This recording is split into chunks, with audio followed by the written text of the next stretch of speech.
Good bye 2022 की भारतीय हिंदी भाषा की पारिवारिक कॉमेडी ड्रामा फिल्म है जो विकास बहल द्वारा लिखित और निर्देशित है और बहल, विजय सावंत, एकता कपूर और शोभा कपूर द्वारा उनके banner good company, Balaji motion picture और सरस्वती एंटरटेनमेंट प्राइवेट लिमिटेड द्वारा निर्मित फिल्म है। अमिताभ बच्चन, रश्मिका मंदाना और नीना गुप्ता, सुनील ग्रोवर, पार्वती गुलाटी, अश्विनी विद्यार्थी, पायल थापा, एली अवराम, साहिला मेहता, सिंगा नारंगा, साइका शुक्ला, नवागुता, अभिषेक खान और अरुणा बाली ने अभियान की सहायक भूमिका निभाई है। इस फिल्म में अरुणा बाली का आखिरी अभियान था, जिनकी फिल्म की रिलीज के दिन ही मृत्यु हो गई थी। गुड बाय 7 अक्टूबर 2022 को नाटकीय रूप से रिलीज हुई थी। आलोचना से सकारात्मक प्रतिक्रिया मिलने के बाद फिल्म बॉक्स ऑफिस पर असफल रही और बॉक्स ऑफिस बम के रूप में अंतिम रूप दी गई। कहानी एक बेकार घर परिवार पर केंद्रित है। वकील तारा भल्ला मुंबई में अपने साथी मुदासर के साथ रह रहे हैं। वह अपना पहला केस जीतने के बाद पार्टी करने के लिए निकल जाती है। तारा अपनी मां गायत्री के कॉल या मैसेज का जवाब नहीं देती है। उसे बार वेटर से पता चलता है कि गायत्री की मृत्यु हो गई है। जब उसी दिन उसके पिता हरीश का फ़ोन आता है तो उसकी मां ने उसे उसके पहले केस के बारे में पूछने के लिए बुलाया था। हरीश के साथ रहने के लिए वह जल्दी से अपने जन्मस्थान चंडीगढ़ की यात्रा करती है। उनके 3 भाई हैं। करण हरीश का सबसे बड़ा बेटा है जो लॉस एंजल्स में रहता है। नकुल उनका दूसरा पुत्र है और अगदा नाम का एक दत्तक पुत्र दुबई में रहता है। इसके अलावा करण और उनकी अमेरिकी पत्नी डेजी के साथ साथ अगद ने चंडीगढ़ के लिए पहले फ्लाइट बुक की है। इस बीच माउंट एवरेस्ट पर चढ़ने के कारण नकुल अनुपलब्ध है और उसका फ़ोन नहीं मिल रहा है। उसके पिता उसे बाद में देखने के लिए संदेश छोड़ते हैं।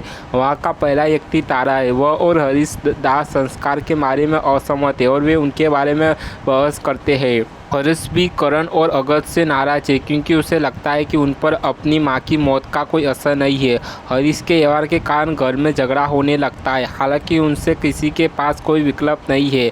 कुछ दिनों के लिए उन्हें एक छत के नीचे एक साथ रहना होगा। यह फिल्म पारिवारिक गतिशीलता, समाज और स्वीकृता की उपचार शक्ति के विषय की खूबसूरती से पड़ताल करती है। आत्मनिरीक्षण और बातचीत के माध्यम से परिवार को समर्थन मिलना शुरू हो जाता है और उपचार की प्रक्रिया शुरू हो जाती है। हरीश भल्ला के रूप में अमिताभ बच्चन गायत्री के पति करण, अगाधा, नकुला और तारा के पिता डेना के पालक पिता और डेजी के ससुर है। तारा भल्ला के रूप में रश्मिका मंदाना गायत्री और हरीश की इकलौती बेटी करण, नकुल और अगद की इकलौती बहन डेलना की पलक बहन और डेजी की भाभी है। नीना गुप्ता गायत्री भल्ला के रूप में हरीश की दिवंगत पत्नी करण, अगद, नकुल और तारा की माँ और डेजी की सास है। पंडित जी के रूप में सुनील ग्रोवर हरिद्वार के आधुनिक कालित्य पंडित है। अभिषेक खान ने नकुल भल्ला, गायत्री एंड हरीशना यंगस्टर के सन है।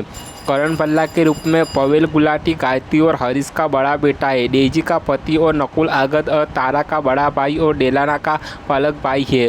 अंगदा भल्ला के रूप में सहित मेहता गायत्री और हरीश का दत्तक तीसरा बेटा करण, नकुल और तारा का भाई, डेजी का छोटा चीजा और डेलाना का प्रेमी है। डेलाना के रूप में पायल थापा गायत्री और हरीश की पलक बेटी और करण, नकुला और तारा की पलक बहन और अगद की प्रेमिका है। मुदासर के रूप में सिंगा नारंग तारा का लिव इन बॉयफ्रेंड है जो डीजे है। हालांकि गायत्री उसे पसंद करती थी लेकिन हरीश को उसकी मुस्लिम होना पसंद नहीं था। डेजी भल्ला के रूप में एली अवराना करण की पत्नी गायत्री और हरीश की बहू और नकुल, अगद और तारा की भाभी है। हरीश के पड़ोसी और दोस्त पीपी सिंह के रूप में आशीष विद्यार्थी है। गायत्री के पिता के रूप में अरुण बली है। गायत्री की बहन के रूप में नीलू कोहली है। डेलाना की मां के रूप में रजनानी बासुमतारी है। टीलू के रूप में टीनू वर्मा है। लिटिल हरीश के पिता के रूप में चंद्रहर्ष पांडे है। परम मुर्मू परन के रूप में है।